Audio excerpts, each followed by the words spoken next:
And we're back. We have an all new episode of News and News, a podcast by PA Stands Up about Pennsylvania, people, power, and politics.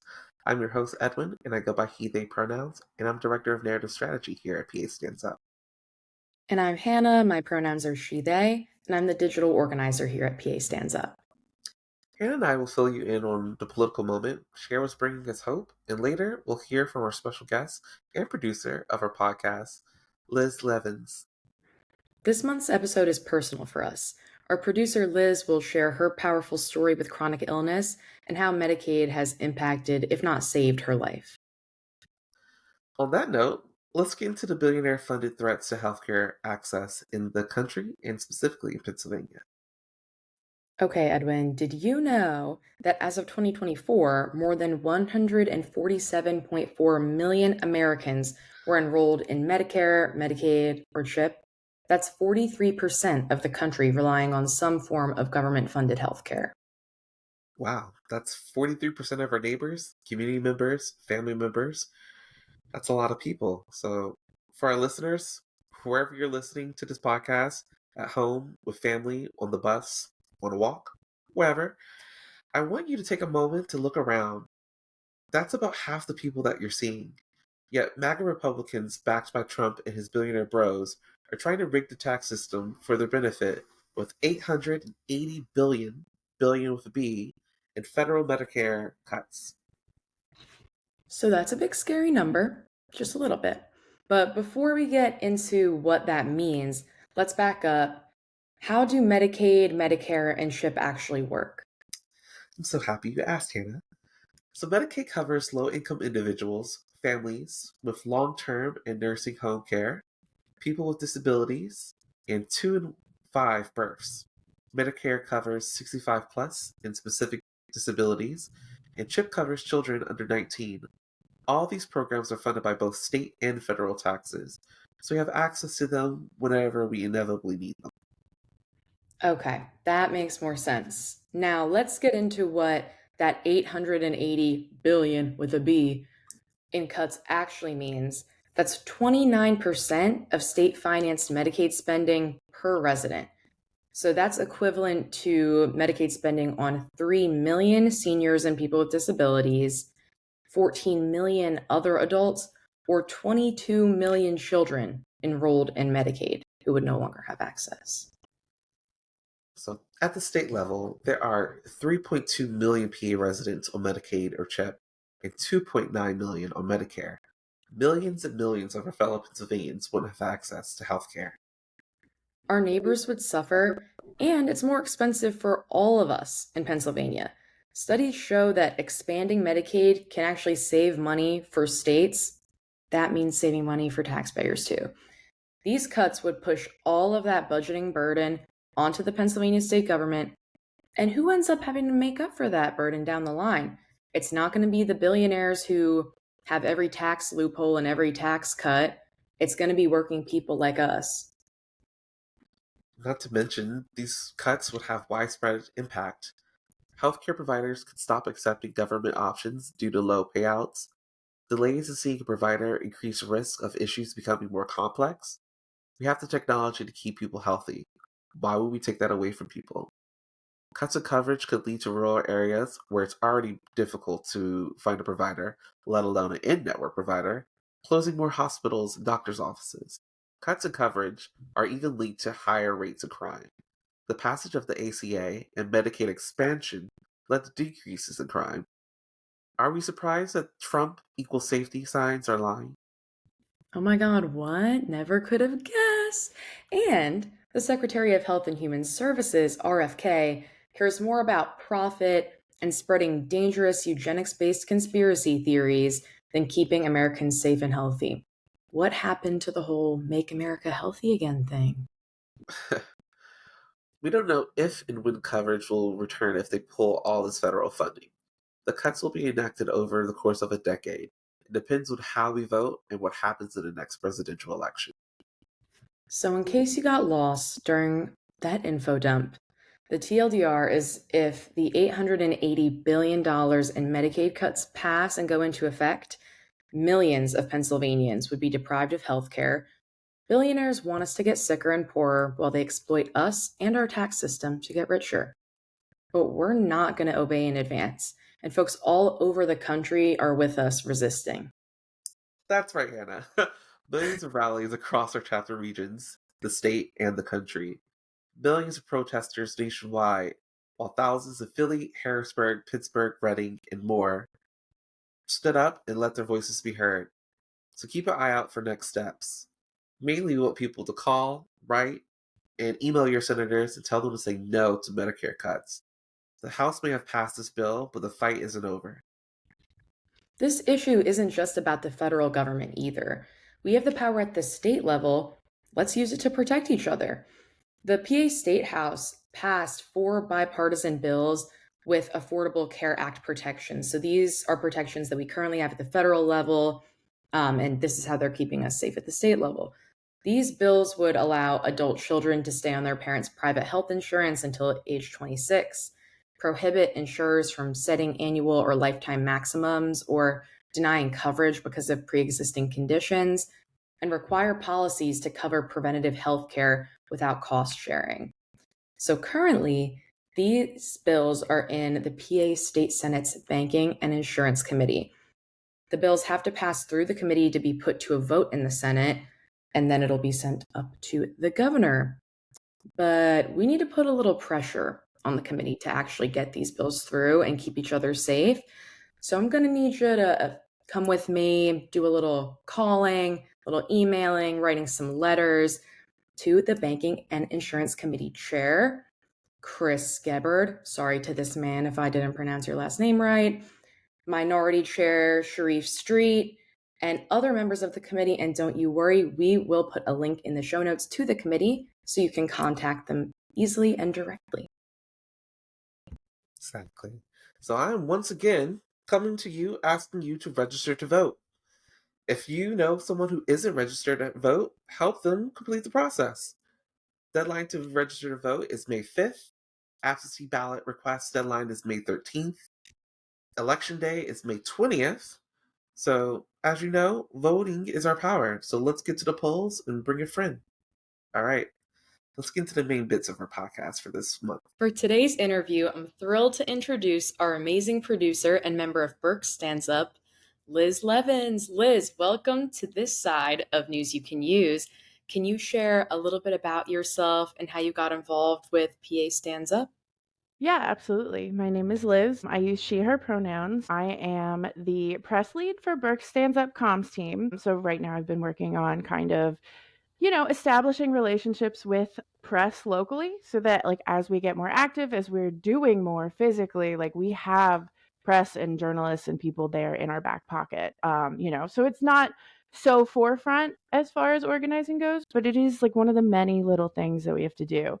And I got involved with PASU because of Celine, who was one of our main organizers in Burke Stands Up. She's a really great friend of a friend and like, just absolute mentor, total goals. Like she's so incredible. So I just like, things happened this November and I needed to do something about it. So here I am. Celine fans, rise up. Mm-hmm. Truly, I love Celine, and I also saw her at 2 protests this past Monday. So I love her. Yes. Yes. Queen.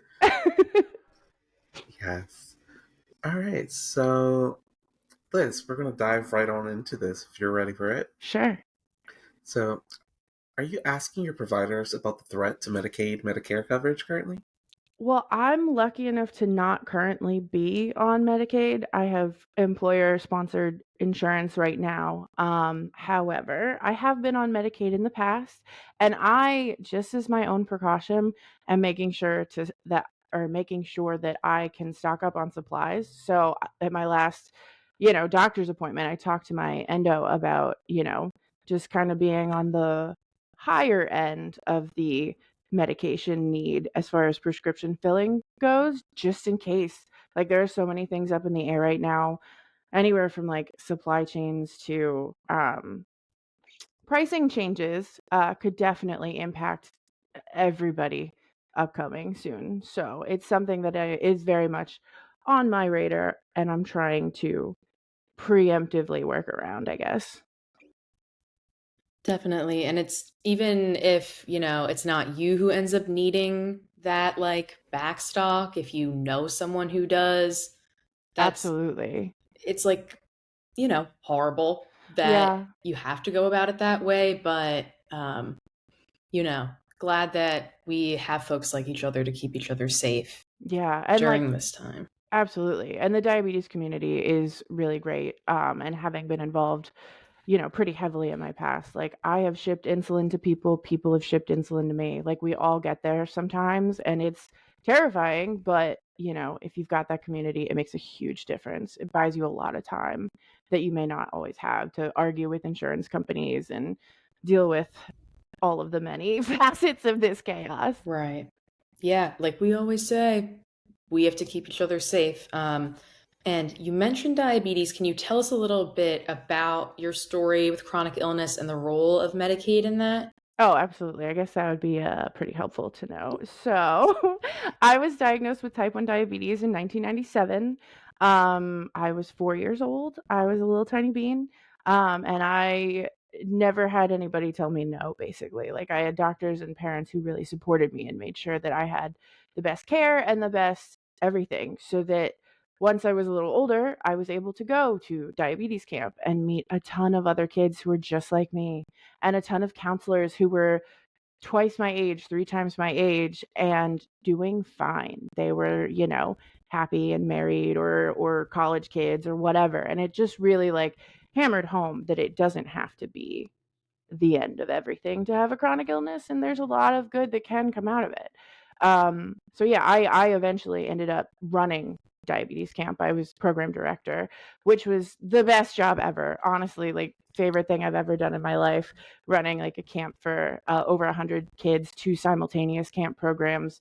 And just all the activities, all of the everything from like arts and crafts rebranded as Pinterest this and like there will be mud instead of like sports. Like it was a great time. Like and really let me be creative in like pour all of my gratefulness for the community and for the camp experience itself back into the next generation of diabetics.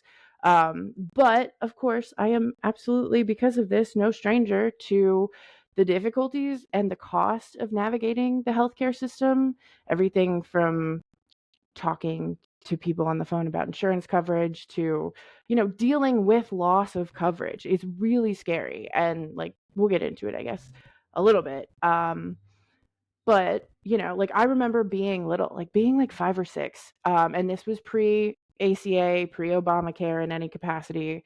And I remember them talking about lifetime maximums and like pre-existing condition denial and like if I was able to get insurance, how much would I have to pay for it because of the fact that like none of those things were protected at the time. And like people will knock ACA, people will knock Obamacare over and over and over, but at the same time it means that somebody who had cancer and has like come through it does not have to pay a different price than somebody who's never had cancer. There are some things in there that I think should just be fundamental rights. And yeah, so from a very, very, very young age, I was aware that just being chronically ill could change the trajectory of my life. And going into college, didn't know what I was doing with my life. Absolutely not. And I really considered teaching because typically teachers have union jobs. They have great healthcare. That is like the big thing. And it definitely did not go in that direction at all, but was something that I had to think about, not just because I had a passion for it or whatever, but because it would give me the best shot at having decent coverage. That is the country that we live in and have lived in. And it's just wild. There's a lot of people who just don't get it. But as far as Medicare or Medicaid goes specifically, I was on Medicaid during COVID. I was laid off relatively early on in the pandemic, like June of 2020, and had to go on to Medicaid and found that Medicaid was the best coverage that I'd had. Granted, I was unemployed, so that it was fully covered, but It was the best coverage. Like, I did not have to get prior authorizations to get pump supplies to prove to the insurance company that, yes, the type 1 diabetes has not gone away because it is a lifelong chronic illness that will not change. And like, it's just not going anywhere. But I didn't have to fight with anybody about it. I think I placed less calls to the insurance company at the time than I ever have before in my life. Billing errors were not as much of a thing. Like, I just did not have to worry. And like, that is the beauty of Medicaid, is that somebody who really needs it, and somebody who's unemployed, or somebody who, has a disability, can actually get coverage and get access to everything that they need and should be able to get, because it exists. We just won't pay for it. 100%, Liz, and thanks for sharing that, because I see very similarities between myself. I have chronic asthma, and it's only been exacerbated since having COVID. And even now, with my, really great insurance through my job, I'm still only able to access my medication every like 25 days. So right now, I'm looking at my pump and I'm like, I got 40 little pumps left, but because of my allergies and things of that nature, it's giving me a lot of anxiety. So I'm vibing with what you're saying here right now. But my next question for you, Liz, is how has Medicaid and Medicare impacted you and your access to healthcare in general? Yeah, I mean, I touched on it. It's especially after having been on it in 2020 and knowing just the extent, and that it really isn't that hard to get on, that it's incredibly helpful, and that costs on it, at least for me at the time, were wildly more affordable than private insurance. It means that I'm not as afraid to be unemployed again. Like, the world is nuts. Like, who knows what's going to happen tomorrow? But the idea that the government could potentially give us, or me specifically, healthcare coverage when I need it, through no fault of my own, whatever, it just ensures like a quality of life, and then like the anxiety that you're talking about specifically, like, if I know that I will be able to get onto whatever and get the meds that I need to survive, I don't like, that doesn't have to be one more thing to panic over at the end of the day. Like, there's enough going on when you've been laid off. Like, you don't need to worry about how you're going to get, your next dosage of medication. Totally. And we know now that folks have a lot of anxiety. Obviously, I think all of us do, because For sure. the Trump administration is threatening that comfort that most of us previously had. We knew we could turn to Medicaid if we needed to. For example, like if we lose our job, that's being threatened. And there are folks, of course, so many folks on Medicaid now, Medicare actively right now. What would it mean for patients like yourself and others with chronic illnesses to lose access to Medicare and Medicaid? I mean, that's a really terrifying thought, to be perfectly honest, to not have any access to insulin. For everybody in the back, insulin dependent type 1 diabetes is specifically what I have. It means that my body cannot process any of the sugar or carbohydrates that I eat and turn it into energy. So when I was diagnosed, it was like, wow, like, she is really lethargic and then really thirsty. And then also, oh my God, the 4-year-old lost a lot of weight. What's going on?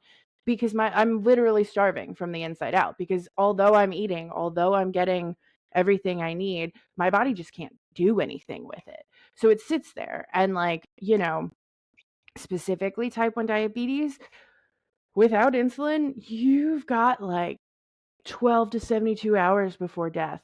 Like, I have nothing else to say but grim reality that you are talking about ketoacidosis and death in very short order. And with insulin, with this hormone that was found over 100 years ago now, and the patent sold for $1 so that nobody would ever be in the position to be without, uh, it's just, it is not great. It's terrifying to think of that, the fact that the thing is out there, the treatment is out there, the answer is out there, but because it's $450 a vial without insurance, and that is only like roughly 10 days of my life, like, yeah, you can't, it's a really scary concept to be chronically ill in this country without access to meds. Like, it's so scary. And like a lot of people have done over the years, I don't believe that I know anyone personally who's died of insulin rationing, but it's something that you see in the news with some frequency, that yet another 20 something who just got kicked off mom and dad's healthcare, worked in a restaurant, or was still a student, or didn't have a full-time job, and wasn't able to get insurance, or didn't know how to get insurance, didn't know how to get on to Medicaid, or couldn't afford to pay for Medicaid in whatever capacity, like, or pay for any kind of, like, you know, insurance at all, because like cost of living is so out of control that they start, like rationing insulin. And that is just what it sounds like. You just don't take enough. You try hard not to eat carbohydrates. You take bare minimum. You ride that line between ketoacidosis and like relative normalcy, and you just hope for the best, and it ends up killing people. And like, it happens all of the time. And like, that isn't just specific to type 1 either. Like, you're talking about cancer patients having to skip chemo, and potentially an early grade cancer ending up a lot worse, or with a much more devastating prognosis, just because the speed isn't there, or the frequency isn't there, because you can't afford it.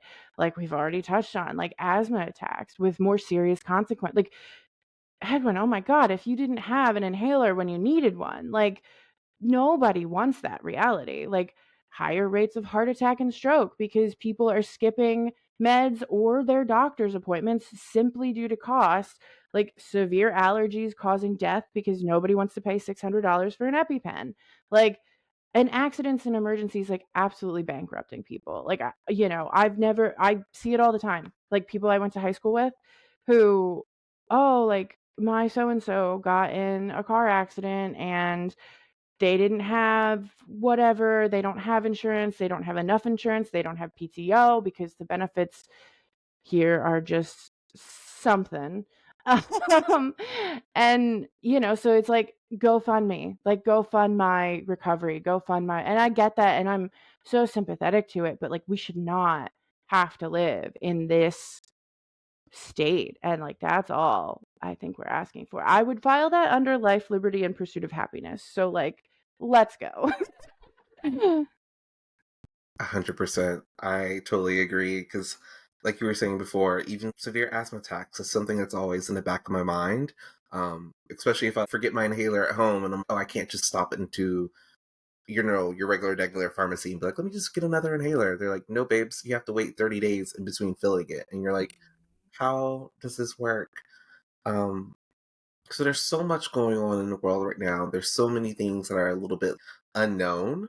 So I'm wondering, Liz, like, in your personal opinion, like, how can patients be advocates for themselves, and how can we support our community members and who depend on Medicare or Medicaid access? Yeah, absolutely. I mean, I'd say the first thing is just baseline, get involved. Like, there are plenty of apps and resources to start calling, texting, emailing, USPS, faxing all of your representatives, and let them know that you want them to preserve your right to healthcare. You know, not just so and so down the street, you. Like, it could happen to any of us. We need to remember that the 99% is way closer to each other than we'll ever be to the 1%. So it's not about somebody who has slightly less and might be mooching. It is about making sure that you have the access you need when you need it. So call Congress, do whatever. I think it's 5 calls or whatever is the app, and I use ResistBot all of the time to write to Congress and let them know I have written dozens about this particular subject. And then after you do that, if you're not, just register to vote, and then do a little bit of research, look at the candidates. I'm not going to tell you who to vote for, but I need you to know that you align with some of these things, some of their proposals, before you pull that trigger for them, like, fully. Like, take a look at what they say about healthcare. Take a look at what they say about any of the other things, housing, civil rights. all of it. Just make sure that you can sleep at night voting for that person. Yeah. And the more that you can do, the better. Like it doesn't have to be mountains, but if you can write a letter and you can send through ResistBot, send it to like a friend and have that friend also send the same letter, you've already done half the work. You're already halfway there. Like, and it sounds like what I've heard is that representatives are starting to really feel the pressure and the weight of all of the writing. And it's really nice to see like ResistBot be like, oh, 50,000 letters went out today. Good. Let's keep it up. Let's keep going because eventually we'll get somewhere. When we say it takes all of us, it literally does. And that's exactly what we're talking about. That pressure that our electeds are feeling now, it's because of folks who were able to take 5 minutes of their day to send an email or make a phone call. So you don't need hours and hours every, week, but just doing what you can with the time and the resources that you have makes a huge difference. So to end us on a high note, Liz, I wanted to see if there was a person or a quote that you're inspired by or that you root your organizing in. Yeah. Well, I guess it's like a little bit cliche, but I've seen some posts floating around on the internet about people living perfectly fulfilling lives during the fall of civilizations. And like it's just part of the cycle. Like as weird and kind of nihilistic as it is to really think about, like we're here, this is the ride, let's make the best of it and like try to make the change where we can because one of my favorite online creators is Yoga with Adrienne, and she always says a little bit goes a long way, and like the hardest part is showing up. And both of those things are so true. Like the hardest part is getting started, but also 5 minutes a day is better than 0. So if we all put in, 5 minutes a day, an hour a week, it would make a huge difference. And I think that's really the thing to like keep focus on, especially at times like this when it's just seems a little bleak. 100%. 100%. And I love that encapsulates that joy is part of resistance too. Absolutely. Like, we're always talking about this, right? Where we're finding radical hope. I remember going canvassing with one of my coworkers and friends, Rob, on like a beautiful spring day. And that, just bringing me a lot of happiness at a really stressful time. This was soon after Roe was overturned. Like really grounding in those moments when we are together is really, really powerful, and not letting, them win, not obeying in advance and getting too hopeless and overwhelmed to do anything. No, I'm going to take those 5 minutes actually. Yeah. I've been leaning into like chasing dopamine. So like, That part. songs from when I graduated high school on a playlist on the way home from work, like all the windows down, Yes. screaming Paramore. Like, let's go. I love it. I love it. I love it so much, Liz. Thank you so much Absolutely. for coming on to this side of the pod. Oh, thank you for having me. Of course. Of course. We appreciate you for sharing your story and grounding us in radical hope. We all deserve the resources that we need to survive and thrive. So let's fight for healthcare access together. Yay. Yay. Oh, God. Thank you to our inspiring guest and producer, Liz, for joining us. If you enjoyed our show, please follow us and share with your friends and your enemies. And be sure to come back next month to hear about all things Pennsylvania, people, power, and politics. Until then, this is your host, Edwin, and don't forget, Pennsylvania is for all of us. We'll see you in the streets. This episode of News You Can Use was produced by PA Stands Up member Liz Levens, Director of Narrative Strategy Edwin Stubbs, and Digital Organizer Hannah Henrishon. If you have any questions or topic suggestions, please email us at comms@pastandsup.org.